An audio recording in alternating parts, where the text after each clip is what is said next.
gig speed network and add voice and TV for $34.90 more per month. Call or go online today. Good morning, America. Miraculous discovery. How many of you? The moment a rescue crew found that entire boys soccer team alive 10 days after they went missing 2 miles deep inside that cave. A new race now against time to get them out as flooding fears grow. We're live on the scene with the latest.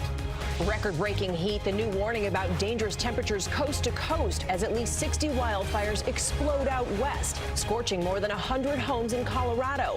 And this smoke and ash spreading over the San Francisco Bay. ABC News exclusive. 3 survivors of that deadly boat explosion now telling their story for the first time. I just heard a loud explosion.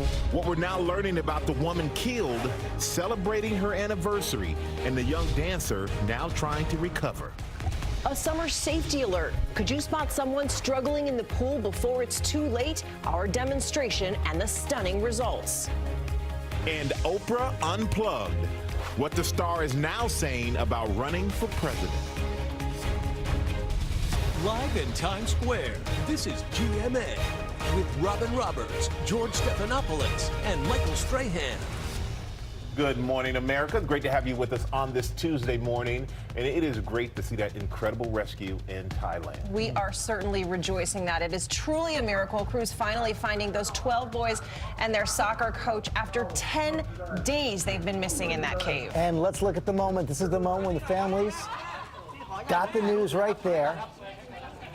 So exciting, but the boys are not out of danger yet. This morning, officials scrambling to find a safe way to get them out. The conditions still treacherous. ABC's James Longman is on the scene in Thailand with the latest. Good morning, James. Good morning, George. There was a real sense of elation when the news broke here last night the boys had been found. This entire camp went wild, and we are just hearing now that a phone line has been installed all the way into that cave so that parents can speak to their boys for the first time. But as you say, they are not out of danger yet. After 10 days of painstakingly battling heavy rains, mudslides and near zero visibility, 2 British divers discovered what many are calling a miracle this morning. How many of you? 13. All 12 teenage soccer players and their coach gathered together, exhausted and hungry, but alive. Many people are coming. Many people. We are the first. Many people come. Among their first words, eat. The group also asking the divers how long they'd been trapped in this elaborate 7-mile cave dwelling. What day is it? Monday. Okay, but 1 week and Monday. You have been here 10 days. 10 days. You are very strong. Very strong. Outside, cries of relief and joy from the boys' families, many of whom had sat in vigil 24 hours a day. Rescuers from 6 countries, including the US military, as well as hundreds of Thai officials, had joined in the search effort for the boys who originally went into the cave as a fun excursion after soccer practice, but were quickly trapped by rising floodwaters. Rescuers had thought the group was 2 miles into the cave, but in fact they were found another 300 to 400 meters beyond that point. Crews had been working around the clock, using huge pumps to reduce the water levels, placing ropes and air tanks along the route. Divers were finally able to enlarge the narrow passageway to the team in order to get into the crevice with their air tanks. But as families rejoice, rescuers face another dilemma, getting a group of weakened young boys out of this dangerous cave. We're trying to find a way to get them out because now the water is really low. So you've got to do it before the rain comes.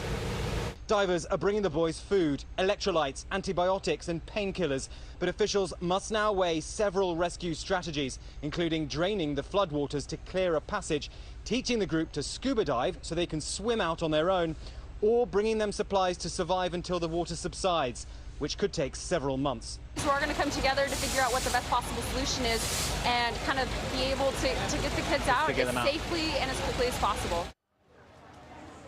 We think the boys survived in part because of the heat in that cave. It was about 100 degrees, which meant they didn't have hypothermia to worry about. Also, they were able to drink fresh water from cracks in the rock. But to give you some idea of how far they are in there, for a fit, trained Navy SEAL officer, it takes 6 hours to dive. So we are really not out of the woods yet. Not at all, but it is so hard to wrap your head around the fact that they were found alive. Take us back to that moment. George, it was absolutely extraordinary. We were actually down with some of the rescuers in one of the houses they're using to relax here. They're on a kind of a 24/7 mission around the clock. And we heard the news and we couldn't believe it at first that it was just a rumor, but it is extraordinary to be here for a good news story. We spend so much time all around the world reporting on sad events, and I talk to you from all sorts of different places about those sorts of things. But here today, the Thai people are so happy, and it's absolutely brilliant to be a part of it. Wonderful to see. It's a real blessing. Okay, James, thanks very much. Cecilia? George, thank you. I want to bring in U.S. Air Force Captain Jessica Tate, who we just saw there in James's piece. She is part of this American military team on the ground helping there in Thailand in this rescue effort. Captain Tate, thank you so much for being with us. We are all just overjoyed that these boys have been found safe, and of course their coach. What condition are they in right now? The condition of the boys, I would definitely have the Thai authorities be able to divulge that information. But what's really important to note is that they're alive and that they're getting the assistance and that we're transitioning to this next phase, which is kind of figuring out how to safely extract them. Certainly, but we did see and hear from them, at least shortly, in that video inside that cave. It seems, from what we can tell, that they're doing at least okay. Really, when you think about it, 9 days, complete darkness, no food, and I watched the video, and it was so moving to me because when I think about that, pretty much that mental will to live, like these boys have it, and to see pretty much all of Thailand here, from the volunteer workers to the medics to the military, we've been at work, working side by side with our Thai partners since we've hit the ground here on the 28th. And you are working so incredibly hard. These boys are not out of danger yet. Talk to us about one of the scenarios that you are considering, potentially having to leave them in there, of course, for their own safety, to bring them food, to bring them supplies, but they could be in there for a long time. It's important to note the safety. When it comes to being able to extract the children as well as the coach, safety is paramount. And you know, this is a Thai-led multinational rescue operation, and they're looking at all the options and what is the best possible option to be able to do this. And the whole world is watching and cheering this team on as you try to get these boys out in this race against the clock. One of the other efforts that you're considering is potentially teaching them how to dive and swim their way out. Yeah, as I said, you know, all options are being considered at this time. So whatever is the most viable, you know, considering the conditions of the children, you know, the environmental conditions, etc. Like all those factors go into risk assessment when it comes to planning. I keep going back to how young these boys are, 11 to 16 years old, and trying to put yourself in their mindset. This has to be just absolutely terrifying for them. Can you tell us anything about their mindset, where they need to be in order to be able to make this next step, this journey out? So this is probably some of the most difficult type of diving there is, really. And I mean, the British dive experts that did that dive, like that is truly amazing. So I think they are weighing all those options to figure out like where do you get to for that mental resiliency as well as that physiological resiliency. So I'm really excited to be here and to see what course of action they decide to take. And the rescue workers, of course, have a harrowing task ahead of them. They are swimming through conditions that look like mud. They are through narrow caves to get to these boys. What exactly are they up against right now? I mean, like you said, mud. This is rainy season in Thailand. So, you know, you think the weather is good now, the next moment it could be raining, and that contributes to the weather conditions within the cave as well as the water levels. So I think that being able to factor that into the courses of actions to be able to extract these children, that's all being considered. Captain Tate, our thanks to you. Our thoughts and prayers with those boys, of course, and all those rescue workers on the ground there. Thank you. Thank you. Boy, these conditions, you know, like James said, it took these Navy SEALs 6 hours just to get to where these boys are, to think that this is what they have to swim through to get out, if that's the route they're going to go. But to hear the captain say that they've got the mental toughness, the will to live, to do this, we are really with them through this. And you can feel the excitement all through that camp right there. Indeed. And amazement at the same time. They're all okay, but it's still got a long road to go, long way to go to get these guys out. Yeah. But Cecilia, thank you so much for that. Now, we're going to go to those wildfires and the record-breaking temperatures here at home. People are facing dangerous heat coast to coast this holiday week. And Ginger, you've been tracking it all. How hot is it out there? Broiling. That's the word I'm using here. The heat index this morning in New York City, 85. Washington, D.C. feels like 90 already at this hour. And there are heat advisories and warnings all the way from Augusta, Maine, back to Imperial, California. And that heat in the southwest, plus the low humidities and high winds, just sabotaging the fire. Wildfires raging. North of San Francisco, walls of flames scorching the hills. The county fire now only 5% contained, charring more than 60,000 acres. And get this, it's burning an average of 1,000 acres an hour since it started Saturday. The fire's just moving faster than we can get a handle on it. The smoke and ash spreading over the San Francisco Bay. Wineries under voluntary evacuation. At night, it's pretty scary to watch. Flames everywhere. In Colorado, the Spring Creek fire has burned more than 100 homes. And in Utah, the Dollar Ridge fire ballooning to 30,000 acres, 5 times its original size in one day. Up to 300 homes there evacuated. So the heat in the southwest is actually blossoming even more. I want to take you to the maps where we see those excessive heat watches in place from Southern California through Phoenix, which today will only go to 108, but by the end of the week could see its hottest temperature of the season. East, and from Topeka and Tulsa all the way through New Hampshire, we've got heat advisories. Of course, it's not just the heat, but the level of humidity. The dew points are super high, and tomorrow that could cause trouble. 105 the feels like for the holiday in Louisville.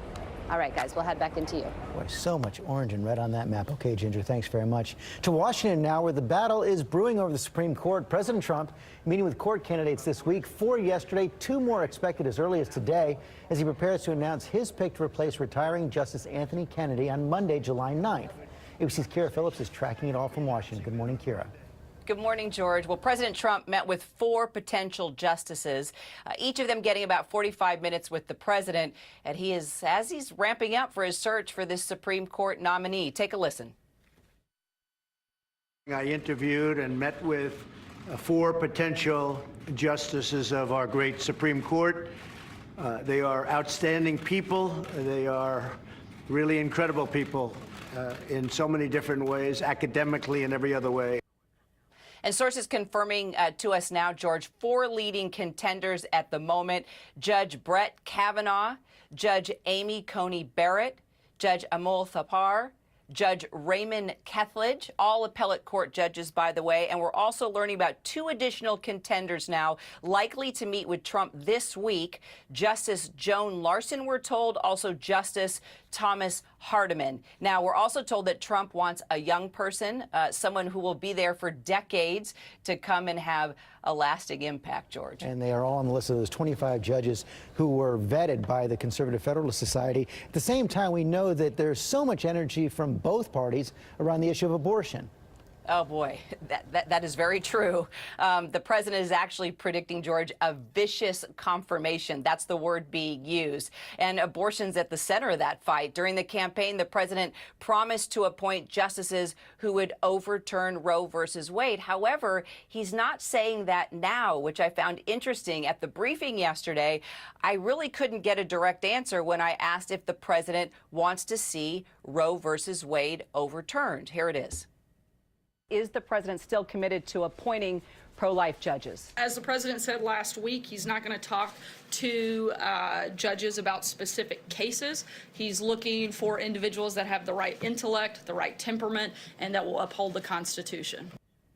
And George, during the campaign, you may remember the president said, I am pro-life and I will appoint pro-life judges. This morning, he's just not going that far. He needs as many votes as he can to ensure his Supreme Court pick is confirmed. Okay, Kira Phillips, thanks very much. Cecilia? We'll find out soon. Thanks, George. We want to turn now to new trouble for Harvey Weinstein. The disgraced movie mogul is now facing new sexual assault charges this morning, this time involving a 3rd woman. ABC's Lindsay Davis is here with the details. And Lindsay, these new charges could send him to prison for the rest of his life. That is right, Cecilia. Dozens of women have accused Weinstein of wrongdoing, including Hollywood actresses like Ashley Judd and Rose McGowan. But the previous indictment stemmed from allegations from only 2 women. Now there is a 3rd accuser, a woman that Weinstein allegedly assaulted in 2006. That woman testified before a grand jury on Friday. Prosecutors are now charging Weinstein with 2 counts of predatory sexual assault. Each count carries a minimum of 10 years to life in prison if convicted. Weinstein pleaded not guilty to rape and other charges and is now free on $1 million bail, being tracked by an electronic bracelet. He will be arraigned on the new charges next week. His lawyer says that Weinstein will plead not guilty to those charges as well, and said, quote, to charge Mr. Weinstein as a predator when the interactions were each consensual is simply not justified. But the district attorney not backing down, asking for more accusers to come forward, saying publicly yesterday, if you are a survivor of the predatory abuse with which Mr. Weinstein is charged, there is still time to pursue justice. Cecilia. Okay, Lindsay, thank you. Michael? All right, thank you, Cecilia. Now to an ABC News exclusive.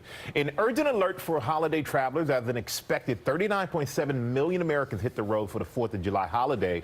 The Secret Service is warning drivers against criminals targeting gas pumps with hidden devices to steal your credit card information. Our Chief Justice correspondent, Pierre Thomas, has the story. Watch here, caught on tape. Two men standing at a gas pump. But look closer, you see they're installing a tiny device called a skimmer that copies your credit card information when you pay at the pump. A long-standing scam surging right now, with American consumers being targeted at the gas pump by tech-savvy thieves. We have open cases in over 50 field offices representing every state in the union. And we're talking about thousands of customers being hit and millions of dollars being stolen. Thousands every day. Most gas stations won't require a chip on your card until 2020. And gas pumps remain some of the only locations where credit card machines are out in the open, vulnerable to sabotage. The Secret Service's blunt message this holiday: drivers beware. That's a skimmer. This is a gas pump skimmer. How long does it take to install something like that? It will take just a matter of minutes, depending on the level of tradecraft that the fraudster has. And in some cases, the thieves never have to return to the scene of the crime. The skimmer can record credit card information from a card placed in the pump and send it wirelessly to a crook. With a Bluetooth skimmer, you don't ever have to retrieve the skimmer. In other words, credit card numbers beam to criminals a short distance away. And once the criminals have the credit card numbers, they can print fraudulent credit cards by the thousands. They'll take the stolen payment card number, and then they will re-encode a gift card or a credit card, and then they will use that to buy electronics, gift cards, stuff that they can fence on the gray market, the black market, or the open market. And suddenly the victims are seeing charges show up for items they never purchased. The Secret Service says this kind of skimming fraud is costing consumers and financial institutions hundreds of millions of dollars, Michael. And Pierre, for all of us who go, we just put gas in our tank, we scan our card. How can you tell if there's a skimmer on the gas pump? It's virtually impossible to tell. And Michael, they say one simple measure of protection: pay cash. And they say instead of paying at the pump outside, customers can use their credit cards inside the gas stations. Michael? All right, thank you so much, Pierre, for that. Gotta be on the lookout. Gotta be on the lookout. Yeah. Okay, take a look at this. An amazing moment in Boston. Strangers banding together to save a woman whose leg got trapped by the train there. 45 years old, she was caught in the gap there between the car and the platform. At least 10 people jumped into action to push that car away. A witness telling the Boston Globe it took about a minute to free her, but when it happened, you can see there's so much relief that she was finally safe. Whole platform, it looks like, got involved in that one. Right there. Yeah. That's when you go to England and they say, watch, mind the gap. Mind the gap, exactly. Let's go back to Ginger. Oh, I've dropped my phone in there, but not myself. My goodness, that was scary. We've got to get straight to your Tuesday trivia, sponsored by Quicken Loans by Rocket Mortgage. Oh, grab an umbrella, kids, because Dad's going to make it rain. Trays. He's saying he's going to score a bunch of three-pointers on you. Yeah, we ball till we fall. There are multiples on the table. One is cash, 3 are FHA, 1 is VA. So what can you do? She's saying a whole lot of people want to buy this house. But you got this. Rocket Mortgage by Quicken Loans makes the complex simple. Understand the details and get approved in as few as 8 minutes by America's largest mortgage lender. Are those my shorts? Another weather alert from Storm Watch 7, but we're halfway through this latest heat wave. Heat advisory here around D.C., down toward Richmond and up around New York City. Excessive heat warning, not the only part of the country, but we're going to see at least a little less heat over the next couple of days. 96 today, again, feeling like we're in the triple digits with poor air quality. 4th of July getting up to 91, but looking dry by fireworks time. Best chance of rain Friday. Better weekend with temperatures in the lower 80s. Coming up, an ABC News exclusive with the American passengers on board that Bahamas tour boat when it suddenly exploded. They're telling their stories for the first time. And a mother's frantic 911 call. Her daughter on a raft when an alligator closes in. The teen escaping up a tree. How she was finally rescued. You do not want to miss this one. It's coming up.